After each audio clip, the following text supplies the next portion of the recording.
नमस्कार, मैं हूं सर्वेश कुमार सिंह। राहुल गांधी की भारत जोड़ो यात्रा का दूसरा चरण यानी कि भारत जोड़ो न्याय यात्रा आज शुरू हो गई।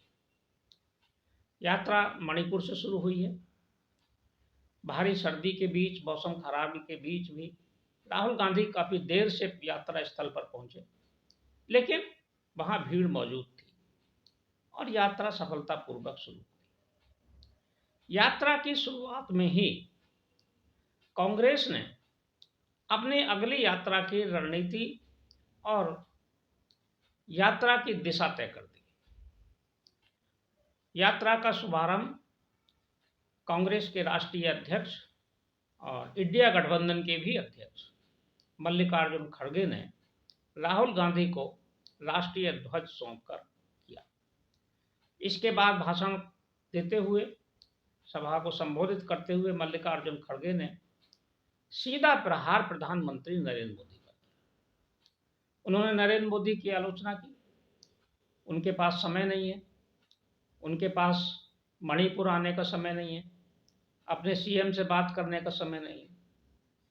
सबसे महत्वपूर्ण बात जो उन्होंने कही वो प्रधानमंत्री नरेंद्र मोदी पर राम मंदिर के प्राण प्रतिष्ठा के लिए जो अनुष्ठान होने वाला है और उसके लिए जो यम नियम का पालन मोदी जी कर रहे हैं, उस पर व्यंग किया। उन्होंने कहा कि वो वैसे तो जप करते हैं, राम नाम जप रहे हैं और मुंह में राम, बगल में छुरी वाला उनका व्यवहार है। उन्होंने प्रधानमंत्री मोदी के अनुष्ठान की तैयारियों पर ही व्यंग कर दिया।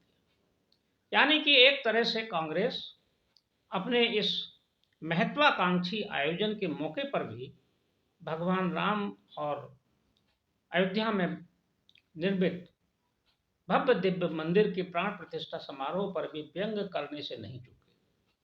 उन्होंने बहुत हल्के में ये टिप्पणी की। मल्लिकार्जुन खड़गे वरिष्ठ नेता हैं और दोहरी जिम्मेदारी निभा रहे हैं। ये ठीक है, प्रधानमंत्री का विरोध करना चाहिए। आप भारतीय जनता पार्टी का विरोध करें, एनडीए का विरोध करें, प्रधानमंत्री मोदी का विरोध करें, लेकिन राम का विरोध ना करें, मंदिर का विरोध ना करें। नरेंद्र मोदी एक अनुष्ठान के लिए अपने आप को तैयार कर रहे हैं।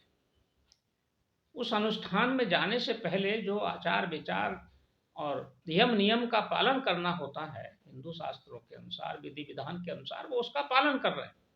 उस पर व्यंग कसना कोई समझदारी की बात नहीं। पहले ही कांग्रेस आलोचनाओं के घेरे में है, निमंत्रण ठुकरा दिया है और निमंत्रण भी ऐसे ठुकराया है जैसे बिल्कुल तिरस्कार के अंदाज में।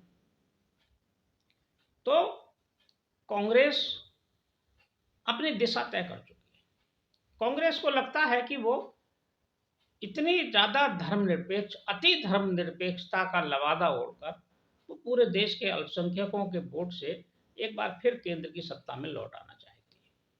कितनी सफल होगी ये तो समय पर ही पता चलेगा, लेकिन वो इस अंध समर्थन के लिए, हालांकि अल्पसंख्यक समुदाय भी ऐसा नहीं है कि राम मंदिर का विरोध कर रहा, कोई विरोध की आवाज उनकी तरफ से नहीं उठ रही है, लेकिन ये है कि ये व्यंग कर रहे हैं।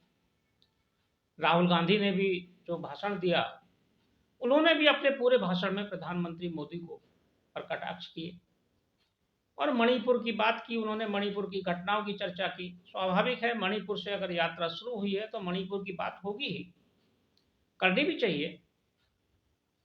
और यहाँ तक कह दिया कि मणिपुर उन लोगों के लिए, मणिपुर देश का हिस्सा नहीं है। और एक बार फिर उनका जो निशाना था वो आरएसएस और बीजेपी के ऊपर ही था। जहां उन्होंने बीजेपी की आलोचना की, वहीं आरएसएस की भी आलोचना की, संघ की भी आलोचना की। वे राष्ट्रीय स्वयंसेवक संघ को भी एक राजनीतिक दल के रूप में ही देखते हैं। वो जब भाजपा की आलोचना करते हैं तो आरएसएस की भी आलोचना करते हैं। वो उस विचारधारा की बात करते हैं। उनका कहना है कि हम विचारधारा से लड़ रहे हैं। तो विचारधारा से लड़िए, लेकिन राम से मत लड़िए। ये भारतीय संस्कृति के नायक हैं, जन जन में वास करते हैं और राजनीति बहुत छोटी चीज है। भगवान राम आध्यात्मिक शिखर हैं आप सत्ता में रहें या सत्ता से बाहर रहें, भारतीय जनता पार्टी सत्ता में रहे या सत्ता से बाहर रहे, इससे कोई फर्क नहीं पड़ता है। लेकिन राम की सत्ता स्थिर है।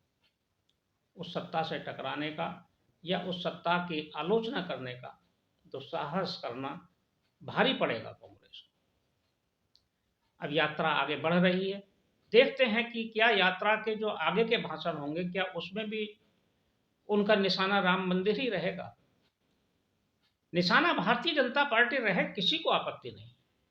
केंद्र की आप आर्थिक नीतियों की आलोचना करिए, केंद्र की विकास योजनाओं में कमियां ढूंढिए, ये काम है विपक्ष का, ये आपकी जिम्मेदारी है कि आप एक सशक्त विपक्ष की भूमिका निभाएं। आप जो कमियां हैं सरकार की नीतियों में कमजोरी है या कमी है, उसकी आलोचना करें, देश को बताएं, आर्थिक नीतियों पर सवाल उठाएं, लेकिन सनातन मूल्यों पर और सनातन सिद्धांतों पर और इस देश की जो एक नैतिक चेतना है, आध्यात्मिक चेतना है, उससे खिलवाड़ ना करें। समय संवाद में आज बस इतना ही। कल फिर मिलेंगे किसी एक खास विषय के साथ। तब तक के लिए मैं सर्वेश कुमार सिंह आपसे विदा लेता हूँ। नमस्कार।